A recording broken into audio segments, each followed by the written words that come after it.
Hey everyone, welcome to On the Market. I'm your host, Dave Meyer, and today we're going to bring you, again, one of the shows I've been asked about a lot over the last couple of months, and that is all about student loans. You're probably aware of this, but a couple of years ago during the pandemic, student loan payments were paused for a while. Then about a year ago, the Biden-Harris administration introduced a proposal to eliminate a portion of student debt. That worked its way through the courts. And just last week, there was a ruling about it in the Supreme Court. So all of you have been asking how these two concurrent events surrounding student loans are currently impacting the economy and how they may impact the economy and the housing market in future years. And so we're going to talk about it today. To help us understand what's going on, we've brought in Sarah Ewall-Wice, who is an economic policy and politics reporter with CBS News, who's going to fill us in on the nuts and bolts of what has been going on in Washington over the last year and share some insights that she's dug up about different analyses on how this could all play out.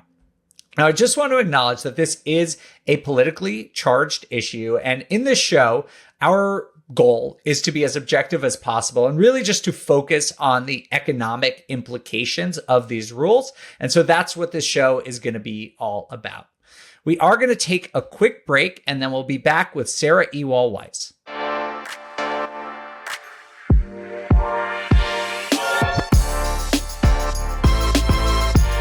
Sarah, welcome back to On the Market. Thanks for being here again. Thank you for having me. We are here under very different conditions now to talk about the recent Supreme Court ruling about the student loan cancellation program. For anyone who's not familiar with what's been going on, can you give us just a brief primer? Sure. So President Biden had campaigned on this idea of giving relief to student loan borrowers. Student loan debt is the second largest debt in the United States, and so it is a huge problem for millions of Americans. Last summer, he came up with this idea on how he would proceed on this, and it would give about $10,000 in relief to borrowers for federal student loan borrowers, let's be specific, who are making less than $125,000. For heads of households and couples, it was about $250,000. And if you were a Pell Grant recipient, these are folks who are lowest income Americans, that could be debt relief up to $20,000. So, of course, they announced this big proposal. It got a lot of excitement from Democrats, a lot of pushback from Republicans. And there were, of course, this idea that it would end up in the court system. It made its way through the legal system, and the Supreme Court ruled that it could not be done. They struck down the president's student loan debt forgiveness plan. And so we're back at basically part one, where the president is still saying the fight continues, but we have to go a different route to get there. And these millions of Americans will not see that debt relief that they thought they were going to see just a few weeks ago. They were very excited about. Presumably, President Biden, the reason he was pursuing this was to ease some economic strain on student loan borrowers. What was the reason? What's the counter argument against it? Republicans and some groups were basically saying that this is a bailout for folks who had signed up, had taken out this money to go to school. And the reality is they signed up knowing they would have to pay it back. And so this was a handout to a group of people who presumably would also support the president in his reelection bid, and they were very unhappy about it. The fact is this debt relief plan, the Biden administration estimated it would cost upwards of $350 billion. Another nonpartisan group, the Congressional Budget Office, that agency estimated it would be upwards of $400 billion. So this is a very pricey plan that they had been pushing. Of course, when you look at other things that have gone through the federal government, we've seen other bailouts that have cost more than that. But this one in particular got a lot of pushback, especially at the time we're seeing trillions of dollars in national debt. So Biden decided to basically use the executive action approach because there was not bipartisan support for this plan. And the way he went about doing it was unconstitutional. That's what the Supreme Court said just last week. Yes. So what he decided they were going to do, and it took them a long time to come up with their plan. They started examining it when he took office in 2021, but they didn't make an announcement for more than a year. And they kept kicking the can down the road with that federal loan pause that was done because of the pandemic. So they finally announced this forgiveness plan that they had been examining and talking about. The president himself had even raised questions about the legality of doing something like this. And so they tried to do it under the HEROES Act. That's a 2003 law that they said they would have the standing after doing their thorough analysis. And so they put the plan out there. They actually had 26 million people apply for relief under this plan, looking at this specific law. And then, of course, 16 million of those people were actually pre-approved. So had it been upheld, they would have immediately gotten that relief. The court went through this. They looked at the legal argument by the president's team, and they said, no, the education secretary does not have the authority under this specific law to, what they said, rewrite statute and do this forgiveness plan.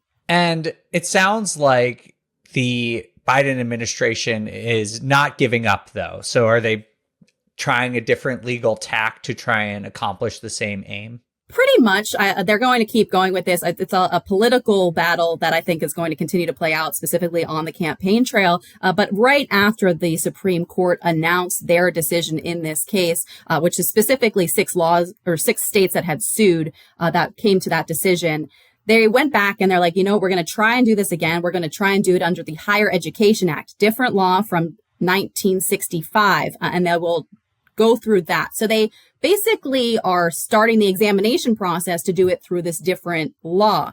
With that said, the reason they didn't do it this way to begin with is because to do so, they'd have to go through a rulemaking process. So it'll take much longer. Like I said, they had people applying under that other plan, and immediately they were like, you guys are eligible as long as it makes its way through the legal system. This time, it's going to have to go through a much longer process, so that relief will be much further down the road if it is even upheld, and there's questions about the legality of the approach this time as well.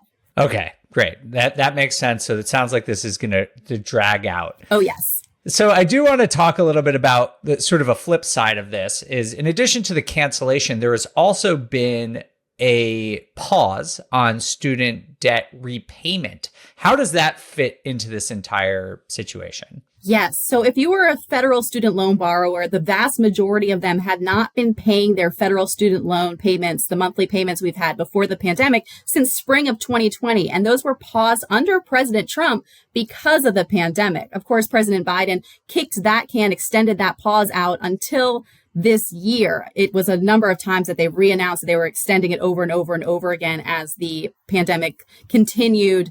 But they announced that they were actually going to end it this summer officially. When they did that whole debt ceiling negotiation that we saw play out this summer, that was actually something that they included a provision that was guaranteeing this pause would end this summer. So for millions of Americans, about 40 million who had not been paying these student payments, the student loan payments, they're going to have to start paying them again this fall.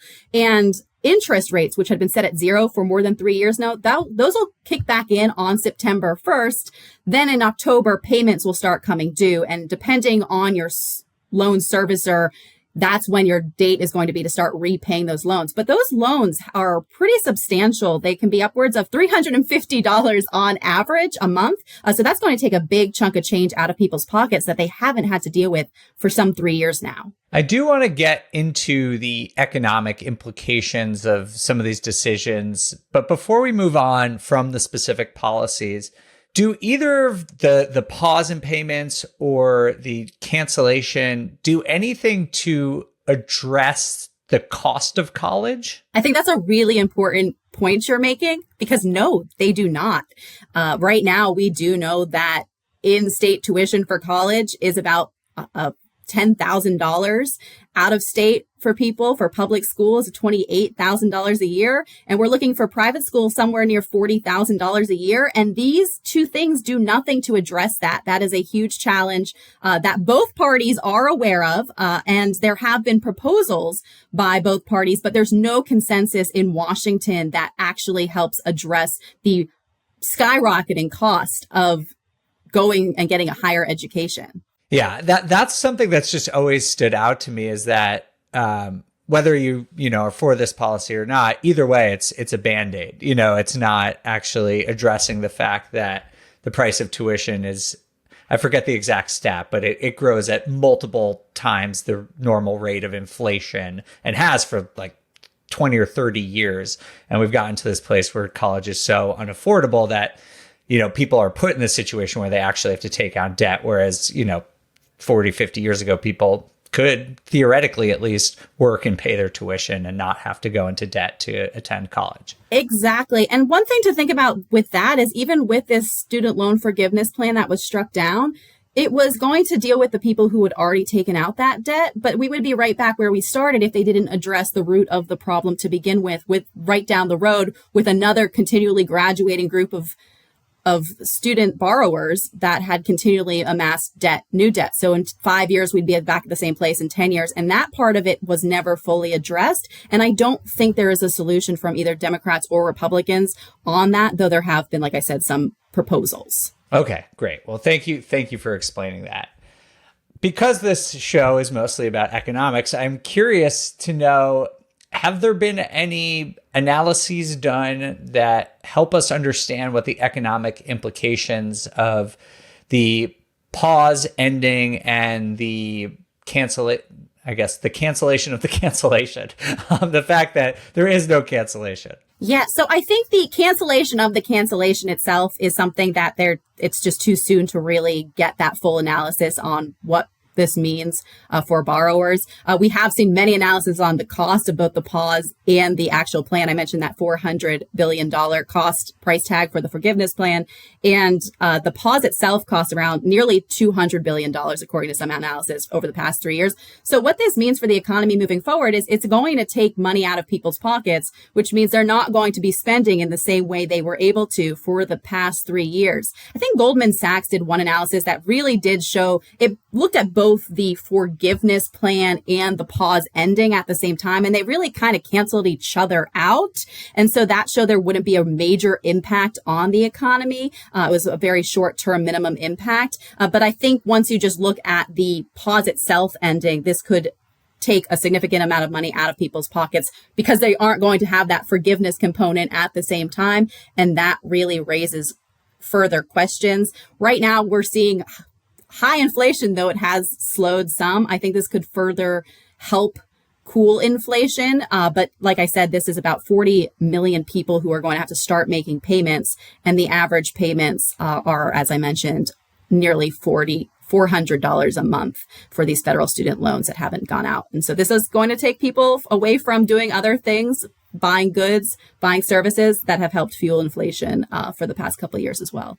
You beat me to my next question, because does seem to be one, consequence of this is that there will be less spending power, which obviously has negative implications across the economy and for the people who have less spending power. That's obviously a negative outcome.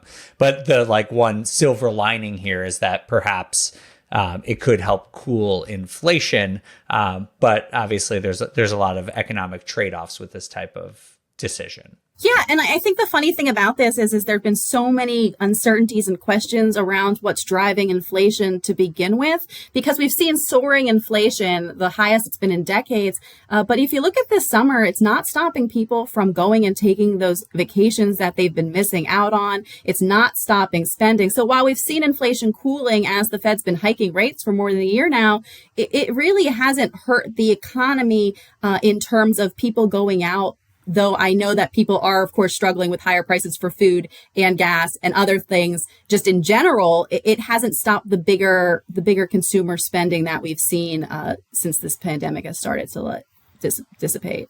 One thing that we as real estate focused people talk about quite a lot is the quality of housing debt. Just that mortgages since Dodd-Frank have been in a much better position. And even though there has been an increase in foreclosures since the really sort of the lull during the pandemic, there are relatively low defaults.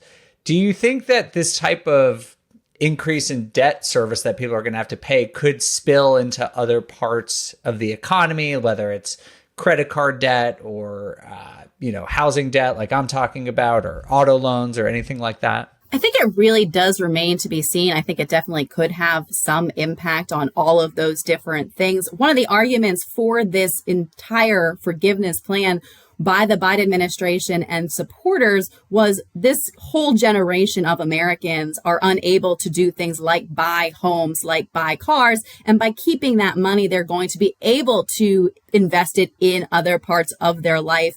It's hard to say how this specifically will be impacted because it was now struck down. But that was an argument that was made to this end. The other thing I think to keep in mind here is while they have announced that this pause is ending, there is this point that the president made when he responded to the Supreme Court ruling. And he said that even though there is going to be the pause ending this fall, they're working to make sure that it doesn't have negative consequences on people's credit for another year after this, should they not be able to make those payments right away. So it's kind of a easing you back into these payments so they won't have the same people going into default after missing payments. And I think that's supposed to last about a year, that it won't have the negative credit impact that people were definitely concerned about as they start to plan out for these payments starting back in October. Okay. I think I saw something about, is that basically they're not going to report delinquencies to credit agencies, or is that right? Essentially, that is what it is. I know the education department had been working specifically on the communications that borrowers would see before the payments have to come due this fall. And they're required to make 6 communications with borrowers. So that information will likely be in that, though I'm told that the service providers, the loan servicers don't have that specific language yet. The communications are ongoing, and that is what the president essentially said would be the plan moving forward for that first year. So there's a kind of a re-entry point that allows people to not be immediately hurt by the fact that they have to make these larger payments that they hadn't. Do you think that, I'm trying to figure out where we go from here, and you've said that the Biden administration is planning a new tact. Do you think there's any hope that there's some bipartisan solution in the future? I'm pretty pessimistic about this. You've been a politics reporter for too long. Potentially, yes. I'm pessimistic, but you know what? I'll never say never. That is the one thing I will not do here in Washington. There have been proposals. We have seen proposals to make community college free, which would help with the cost of school. That was something Democrats really wanted to include in their legislative package that they did last year, but the price tag caused some of people within the party to balk at it. So that was cut from the final plan that they were able to push through. But that was done with just Democrats. And so far, it's been very hard to see where there is bipartisan support, where Democrats and Republicans can get together and actually work on something that addresses the cause of college education. There are other things that the administration has been doing. Like I said, not bipartisan. They've been working on some of the other forgiveness type of plans that they have, or repayment plans that they have that have helped with this. Things like public service forgiveness and income-driven repayment type of things. So those can help some people in terms of the borrowing that has already happened, but again, doesn't address the cost itself.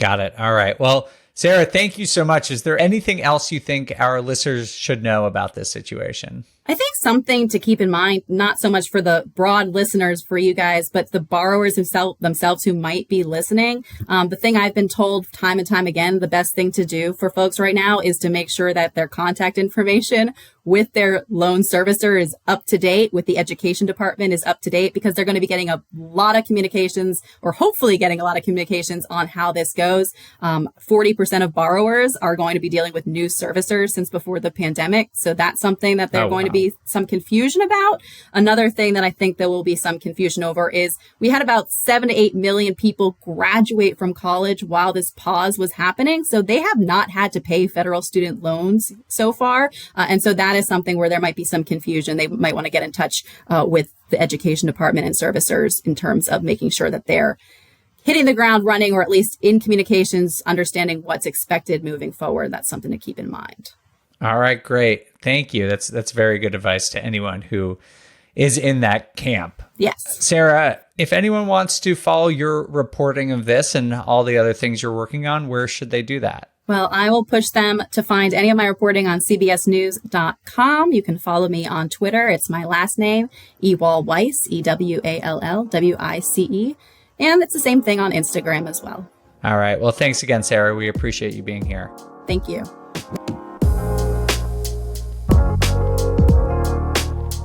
Thanks again to Sarah for joining us today.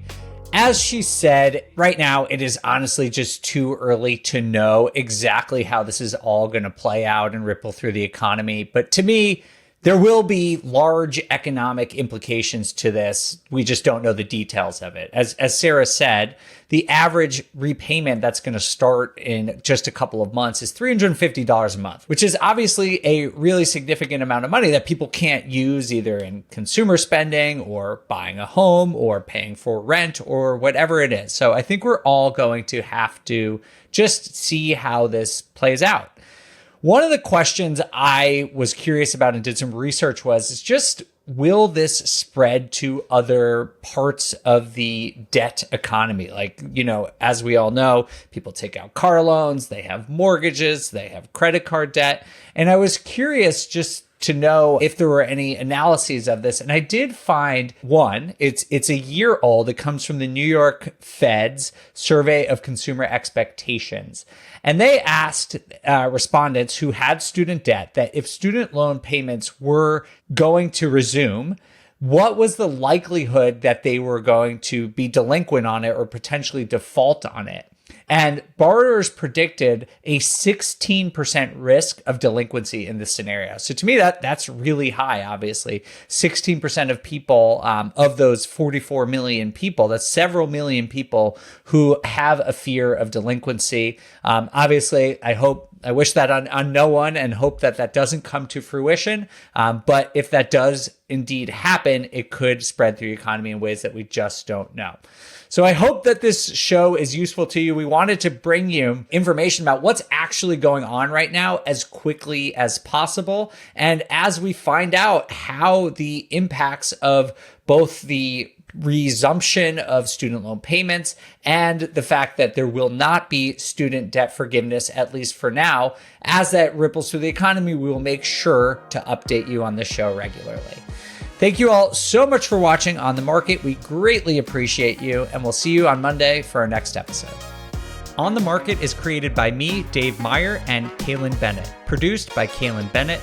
Editing by Joel Esparza and Onyx Media. Research by Pooja Jindal. Copywriting by Nate Weintraub. And a very special thanks to the entire BiggerPockets team.